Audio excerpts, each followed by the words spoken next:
All right.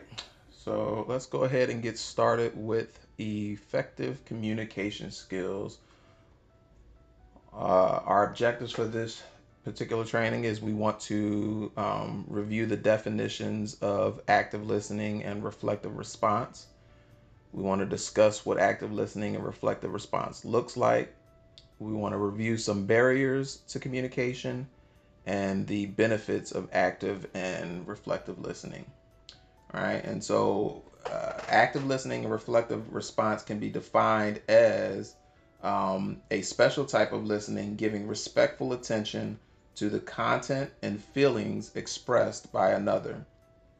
It also involves demonstrating and affirming to another that they are being heard and understood. The listener does not offer their own perspective, but instead focuses on the other person's need or problem. Um, just looking at that definition, for many of us, that might be easier said than done, because it takes practice, right? How many times have we found ourselves having a conversation with someone, and as we're listening to them, we're actually formulating our response before they've even finished completing their thought, right? And if we're not careful, sometimes not only are we formulating our response, we'll actually try to give our response before they're even finished giving their thought. Anybody done that before, or am I the only one? Yes. Okay, all right, good. It's good to know I'm not alone. Appreciate the honesty.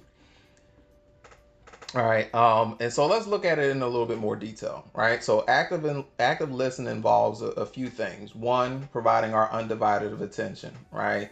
Um, I'm sure we all know what it feels like to be having a conversation with someone and you can clearly see that they're distracted. Maybe they're focused on something else, but it's evident that they are not fully paying attention to what you're saying. That could be a bit frustrating, right? Because let's face it, in the back of your mind, you're wondering, do they even hear me? Do they even understand what I'm trying to say right now? Right? Um, and in short, it you may feel disrespected, right? You may feel like to them what you're saying or even who you are, what you're bringing to them, it's not important because they're not giving you their attention. Additionally, with active listening, we want to affirm understanding, right?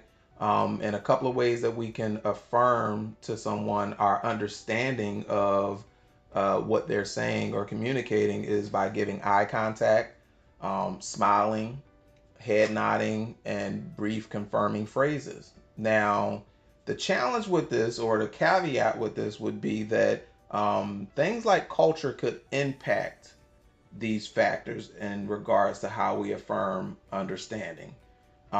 Because in some cultural contexts, eye contact might not be appropriate, or smiling might be offensive, right?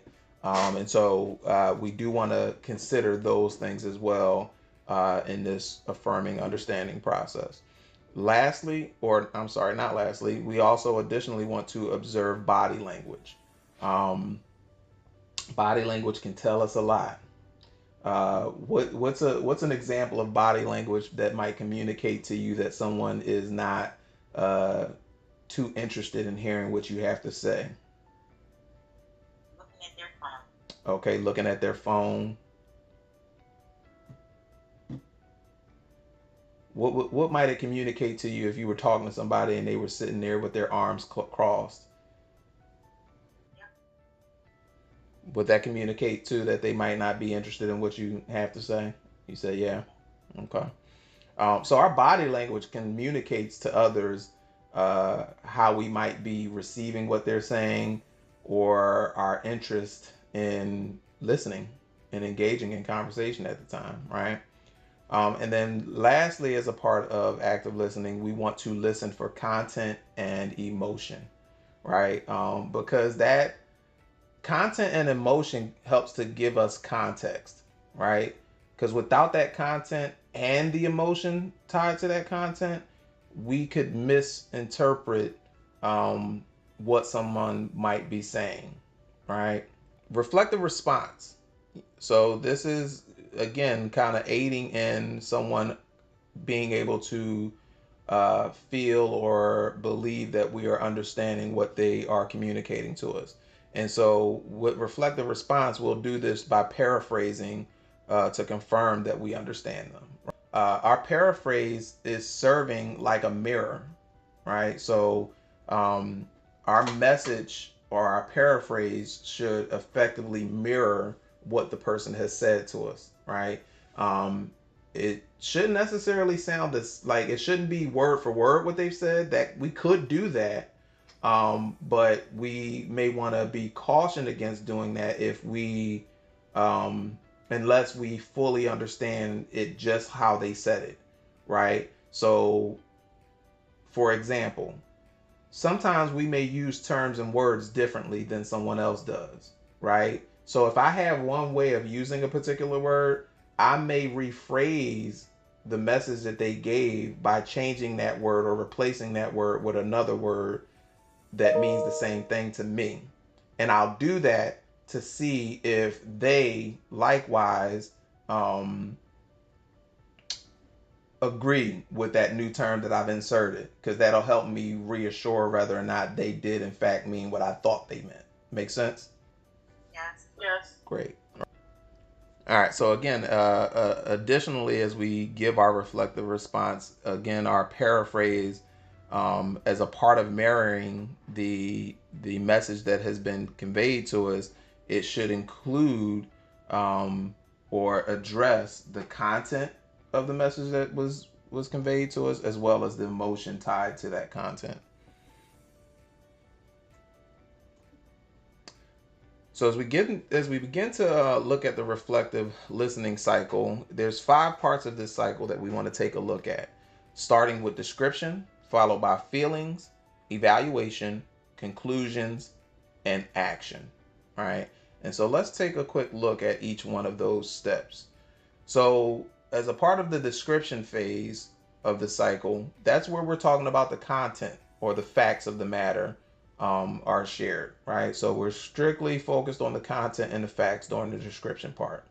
As we progress in our cycle, we then begin to kind of address or uh, focus in on the feelings, i.e., the emotions surrounding the content, right? And we want to begin to explore that. So, in other words, how is the person who's conveying the message? How do they feel about the facts or the content that was shared?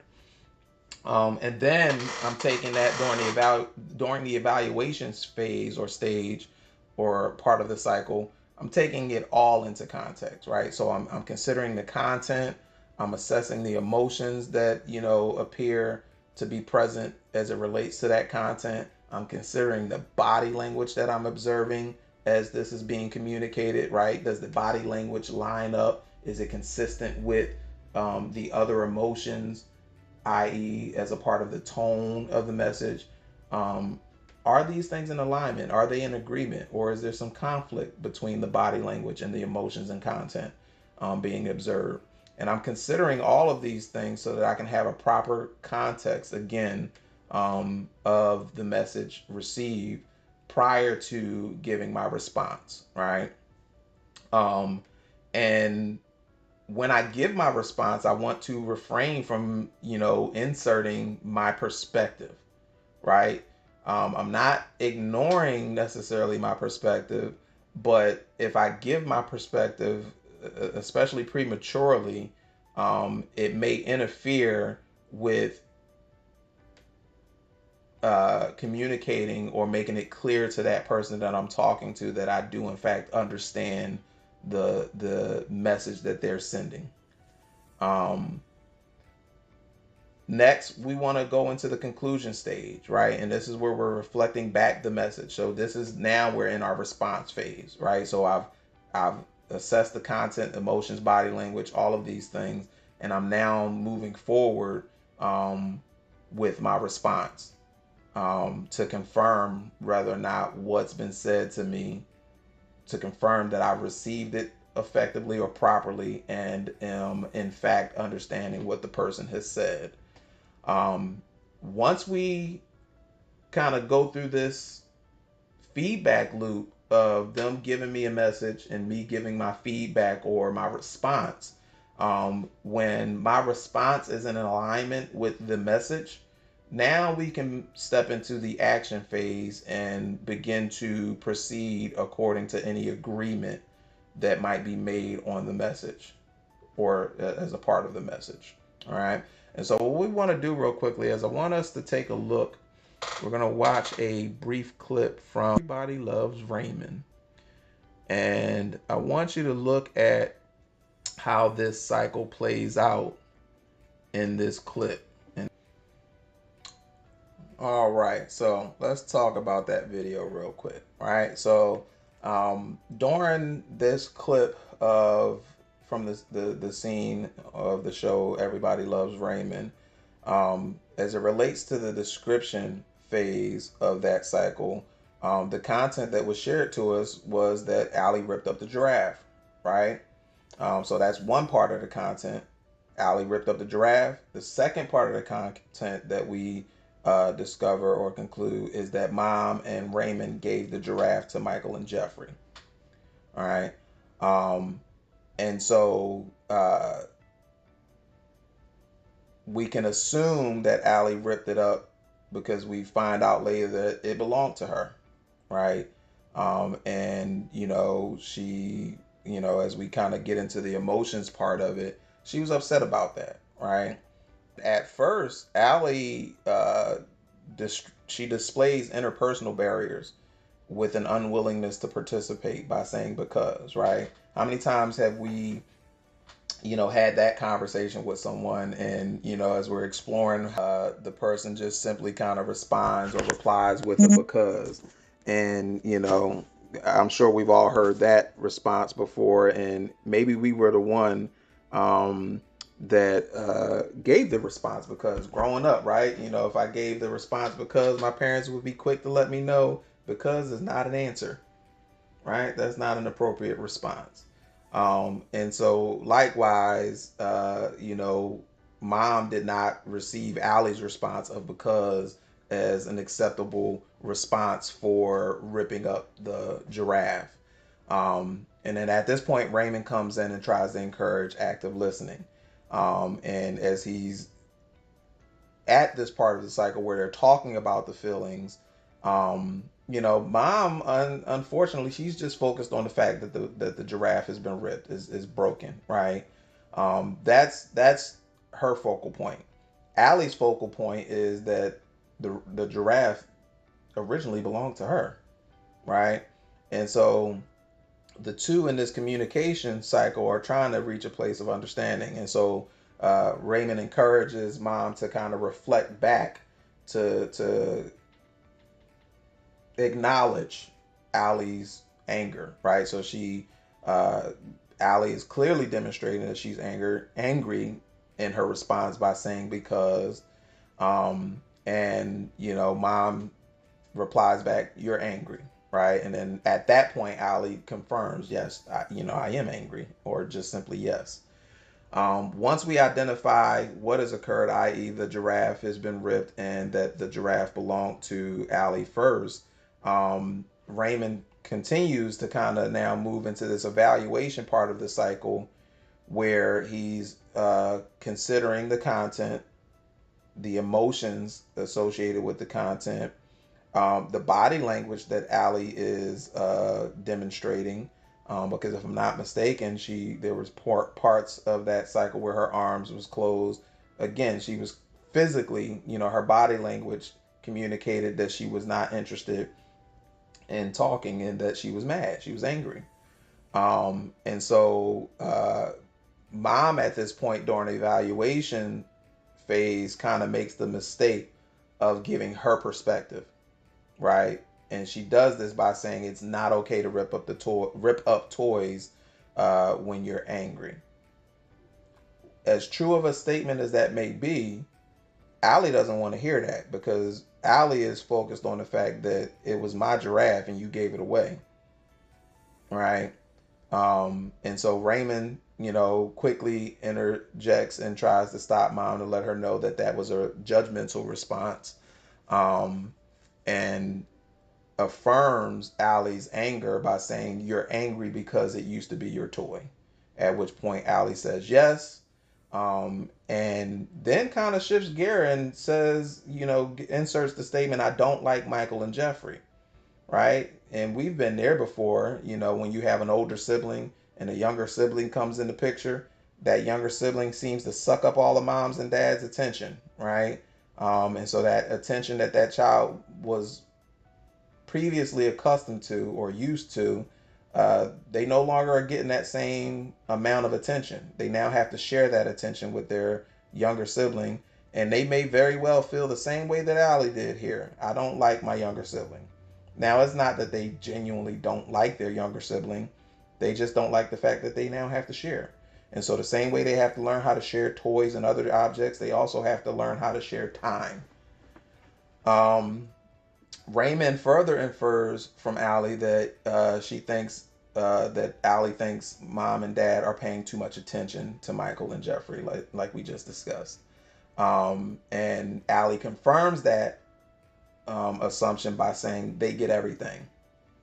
And what she's in essence saying by that is, yeah, they get everything. They get your time. They even get my toys, right? Because you gave them my toy.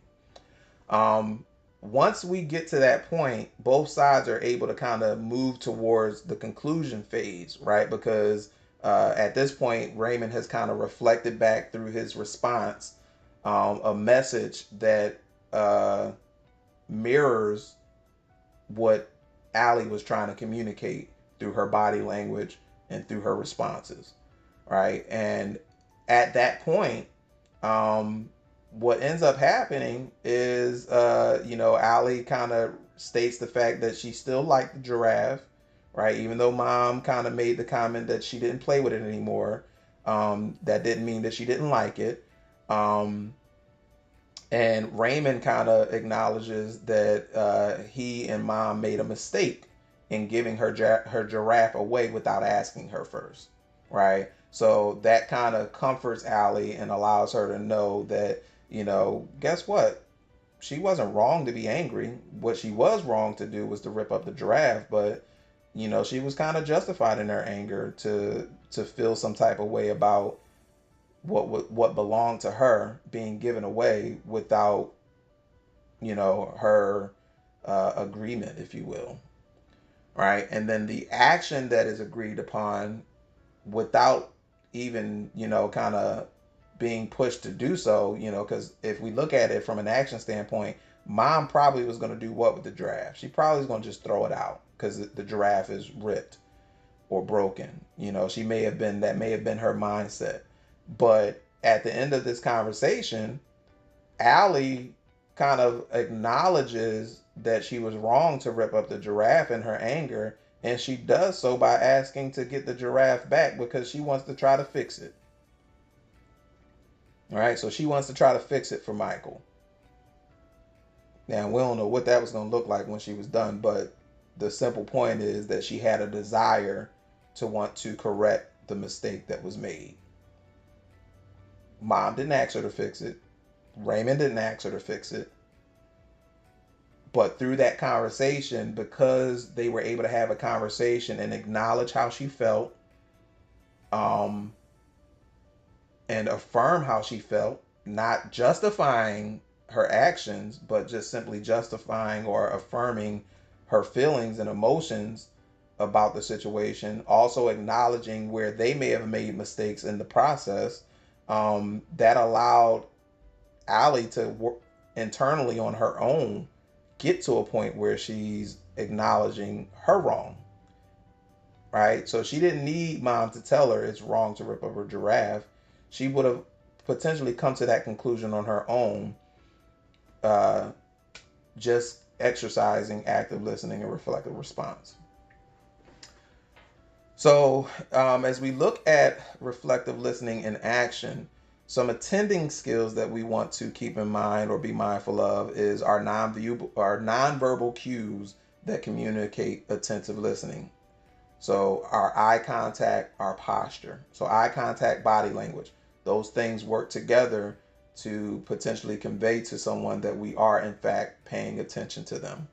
And then two, establishing a rapport, right? So, if you just kind of consider the role of being a resource parent, you have a new child in your home, you've got to work to establish a rapport because, unless it's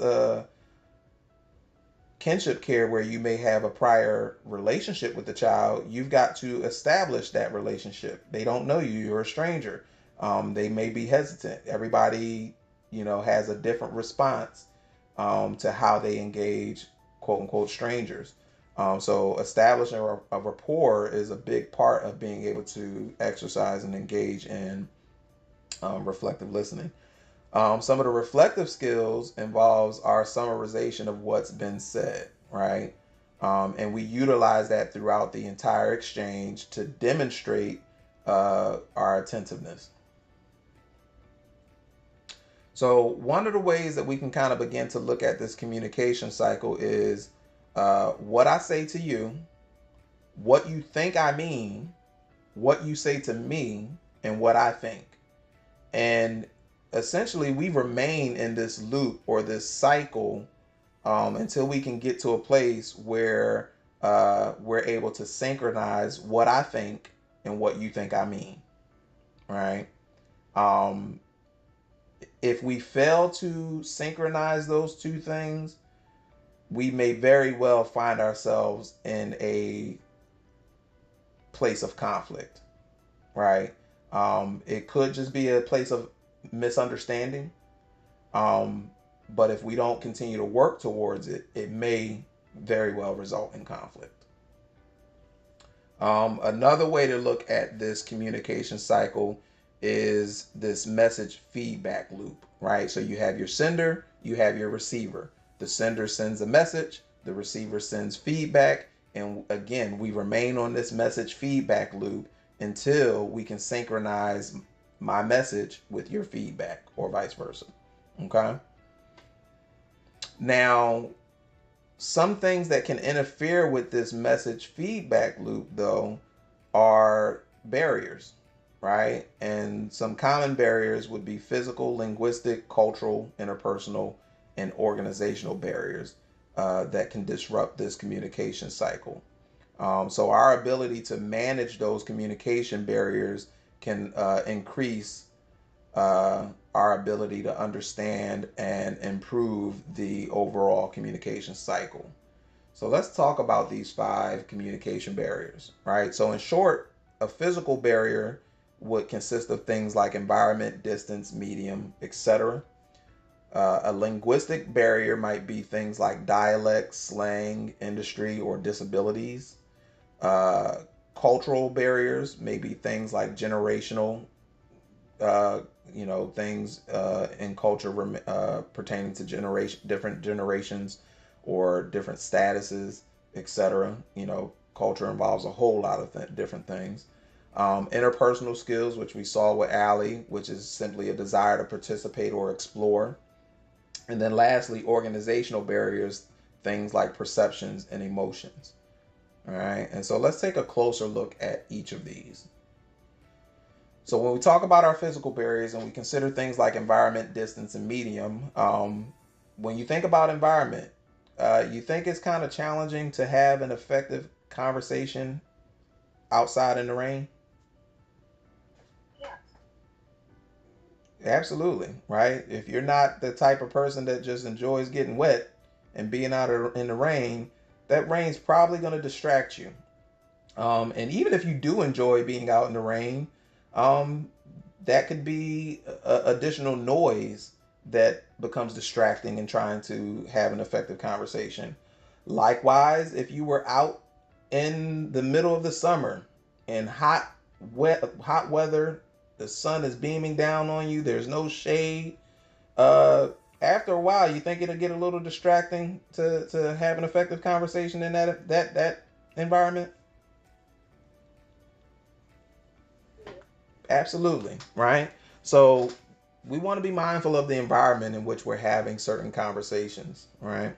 Distance. So what kind of communication are we having? Is it face-to-face communication? Um, because that's a difference, right? How I communicate to someone via text message versus over the phone or even in, a video conference. All of those are going to be relatively different than face to face with someone, right? There are certain conversations that, let's face it, it's probably best to have that conversation face to face as opposed to having that communication over the phone with someone. Because if I'm having a conversation with you over the phone or via text, I may not be able to pick up on things like body language or facial expressions, right? Because I'm missing that. Um, Even my ability to pick up on tone might be a little bit different in person versus over the phone. Certainly not going to be able to pick up on tone of voice in a text message. All right. And then lastly, medium, right? So what's the source of the message? Kind of like what we just talked about, which also impacts distance. But I think it's funny that, in our long, long past, there was a point in our history as mankind that we used to use hieroglyphics and images to convey a message. So we used to use pictures. And then over time, we developed language and alphabets and stuff like that to be able to use words to convey a message. And here we are now in the future, back to using pictures through emojis to convey it. What'd you say? That's funny. You're right. Right? We done come full circle. Now, what's interesting to me about that is we have to be careful with emojis because the emoji that one person uses to convey one message might be different. So I send it using an emoji, um, conveying one message, and someone else might think it's something else. For example, uh, the commonly used praying hands, right? I think more often than not, many people use it as just that to convey, hey, I'm praying for you. However, if you look more closely at that emoji, it could also be used to convey a high five, or in other words, agreement. What's up with the high five? I use it as thank you. The praying emojis. So that's another one. I didn't even consider that one. But I If can you type thank you, then it'll come up. really, but that just goes to reinforce what I'm stating is these emojis have different meanings. And to your point, you're right. When you start to nowadays, the technology is such that as you start to type words and phrases, they will suggest an emoji or even multiple emojis, right? So certain phrases may give you various options for thank you or for okay or congratulations or whatever the case may be. All right, linguistic barriers, things like dialect, right? So, for example, if you compare King's/Queen's English versus American English, those are two different dialects of English, which have different meaning for certain words, right? So, we could use the same English word, but if I'm using it within the framework of King's English, it's going to have a different meaning than it does in American English. And if I'm not aware of that, I'm certainly going to misunderstand a person that I'm having that communication with. We're going to end up on that sender feedback loop for a while to get to a place of understanding. Slang, kind of hand in hand with the whole dialect piece, right? So if you consider regional terms like pop, sub, tennis, they have different meanings in different places. So the word pop, what do you think that means? No. Huh? What does the term pop mean? Soda. It, Like I think it's like the Midwest. I think they use it or something like that. right? So certain areas use it to refer to soda, i.e., soda pop. Yep. Woke, down bad. Huh? Some people may use it to refer to dad. Woke. Or would you say what was the other one? No money. Nope. No money. Pop? I've never heard that one. That's You ain't never heard of pop? no, that's new to me. You just taught me something. I've only known it to be used as, either talking about dad or soda pop or, getting hit, right? But now you gave the added term of pop, meaning I'm broke, right? Sub, what does that mean? Train. The train, right? So in some places it simply means the train, the subway, the subterranean train, right? In other places, though, a sub is a hoagie, right? We call it here in the Philadelphia tri-state region. We're more inclined to refer to it as a hoagie, but in most other parts of the country, it's a sub. What about tennis? I have no idea about that, but I was So for many people, when they hear the term tennis, they might just think about the sport.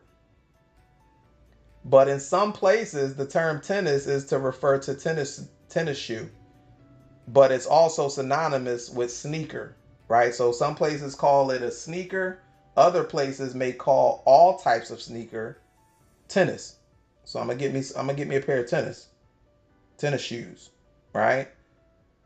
But in some places that use that term tennis to refer to a tennis shoe is legitimately a particular type of shoe. But some people will use that term synonymously regardless of what type of shoe it is, unless it's a dress shoe. So if it's a athletic shoe, whether it's a cross trainer, a basketball shoe, or anything like that, that person may refer to it simply as a tennis shoe, or in short, tennis. All right. Um, Industry. Different industry uses different acronyms and different words that vary from one industry to the next, right? And so for you all as resource parents, you are frequently interacting with the educational industry as well as, the world of social work and or mental health. And each of those areas, as well as child welfare, have different words, different acronyms that are utilized, and sometimes there's overlap. And if we're not careful with those overlaps, the acronyms or the words can mean different things in one place than it does in another, right? And so it's important to know that, and understand that, so that we can work towards ensuring that we are properly understanding the person that's conveying said message to us. Lastly, disability from a linguistic standpoint, right? So, stuttering, lisp, speech impediments, all of these can impact our ability to understand someone that's conveying a message to us, right? Additionally, a hearing disability could impact our ability to hear and understand a message that someone is conveying to us, right? And so, if I'm not aware of those disabilities, um, it could interfere with the communication cycle. Culturally, so there's much more to talk about culturally than generational and status, but just quickly looking at these two things from a generational standpoint, if you just look at, for instance, our older generation versus our younger generation, and that's a very broad description for generational differences. Our older generation, on average, is typically going to be perceived as more understanding to relationships between patience, hard work, and success. Whereas our younger generation is possibly going to be perceived as being more impatient, lacking endurance, and perhaps seeking immediate gratification, right? Those are some common attributes or characteristics we might associate with those two different broad identifiers of generation. You think that those things are going to interfere with communication between the two, right? Because if I'm an older person and I was raised as such where, because let's face it, as if I'm a part of the older generation, technology wasn't necessarily what it is today. So things didn't move as fast. I couldn't get things done as quickly as I can now. And so I had to be patient. I had to develop hard work, if you will, in certain instances to complete a task. And I will be more inclined to associate those two things with success. Whereas if I'm in the younger generation where there is the presence of greater technology, uh, the fact that I can, the existence of fast food and all of these different options that I have to get food quicker, um, I'm naturally going to potentially be more impatient in certain areas. And with that impatience, I may also lack a little bit of endurance because I'm just used to or accustomed to being able to have things quicker, right? Um, that's feeding that instant gratification need. So that's not uncommon. That's not far fetched. Doesn't make it wrong, doesn't make it right. But if these two individuals or individuals from these two categories or groups are communicating with each other and are not aware of those things and having some of an understanding as to what's contributing to those behaviors or those perceptions, uh, we may struggle to communicate effectively with one another. All right. Specifically because we have to contend with different beliefs and values, right? Status wise, right? So when we think about things like social status or economic status, those are going to impact our views, our perception, and thus is going to impact the way that we communicate with one another, right? So a blue collar worker may not have the same communication style or methods of a working class individual, all right? Um, so, for example, Philadelphia is constantly referred to as a blue collar town, right? And so it's not uncommon for uh, those who are, for instance, if you look at the arena of sports commentators constantly acknowledge the blue collar town of Philadelphia. And so when they talk about the sports teams of Philadelphia, they talk about the fans having high expectations of the team, and they talk about the fans um, beyond simply wanting to see their teams have a lot of wins.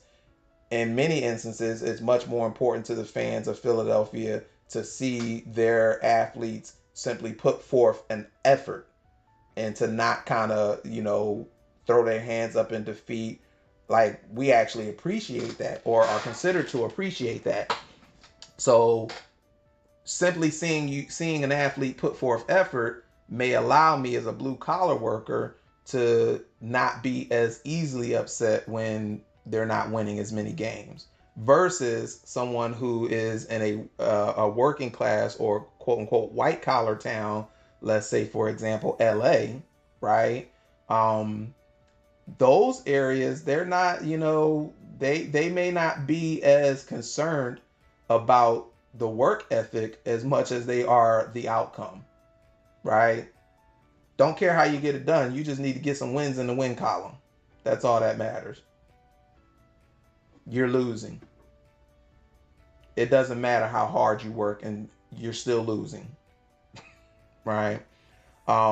But just in basic conversation and basic communications, if those are the perceptions that we have and we're communicating with someone from a different status or class status or social status or economic status, that may impact the way that we view what's being said, how we internalize it, how we feel about it, and ultimately the overall communication.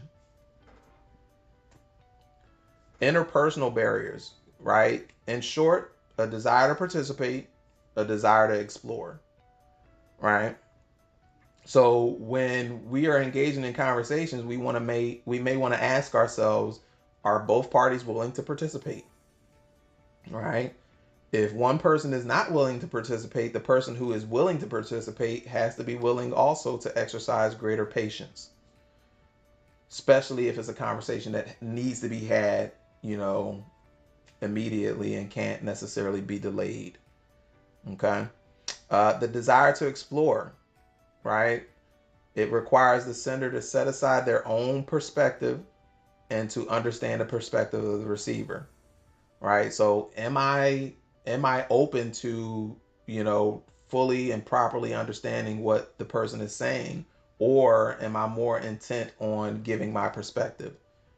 If my focus is giving my perspective, that's probably not going to work out too well or be effective communication, because in me giving my perspective, I may very well dismiss what the other person is feeling, and that's not going to be helpful or beneficial. All right.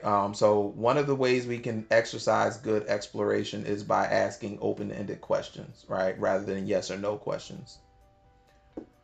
Organizationally, things like perceptions and emotions, right? So, for example, what's some perceptions that people typically have of, let's say, Walmart?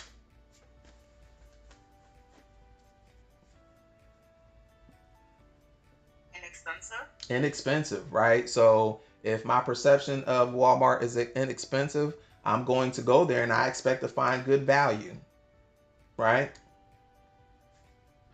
Um, and I'm probably going to go there first before I go other places that I might consider to be more expensive. Target. The opposite.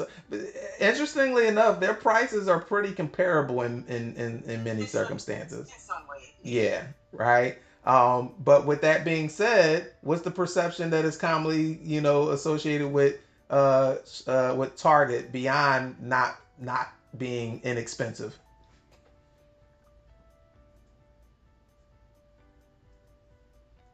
It's chaotic, crowded. Target? Yes. I wasn't expecting to hear that. Okay. I would think that way about Walmart first. Oh no, I'm sorry. You said Target. I'm sorry. I'm thinking Walmart. I apologize. You said Target. Yeah. Target is the bougie Walmart. So The it's, Gucci. they have nice clothes. So I call it Target. I've heard that, right? So some people will call it Target instead of Target, right? Because it's considered to be, in some instances, better quality. Upscale, yeah. Maybe, maybe better service. Someone said the term upscale, right? Those are different perceptions, right? But Target and Walmart are direct competitors, right? They sell many of the same type of items, but they have a different focus, right? Walmart clearly is intent on bringing value. Thus, they are focused on outbeating prices anywhere, right? Target says, you know what? I'm probably not going to be able to compete or beat Walmart in pricing. But what I could do is provide an environment that is more inviting, right? And so I'm going to create an aesthetic, an environment that is going to perhaps be able to draw clientele, customers that way, right? And I'll make up for what I might be missing out on from a price value standpoint, right? Because let's face it, sometimes people are willing to pay more for quality or for environment or experience. All right, so our perceptions of a place will oftentimes kind of dictate or impact our interaction and exchange with them, right? So, for example, because I don't necessarily associate Walmart with quality customer service, I might be a little bit more tolerant of bad service at Walmart than I would be if I was at Target, because my expectation for customer service is a little bit higher when I go to Target. Right. Um, and so our perceptions of one another likewise can be the same way. So if I'm having a communication with you, and just think about a communication with a child, between a child and parents, right? So a child has a communication with mom and dad. If that child perceives that mom is of the habit of being more likely to say yes, if they are looking to get a yes for something that they're asking for, who are they going to, mom or dad? They're going to go to mom. I'm not going to dad because dad has been customarily known to say no more, right?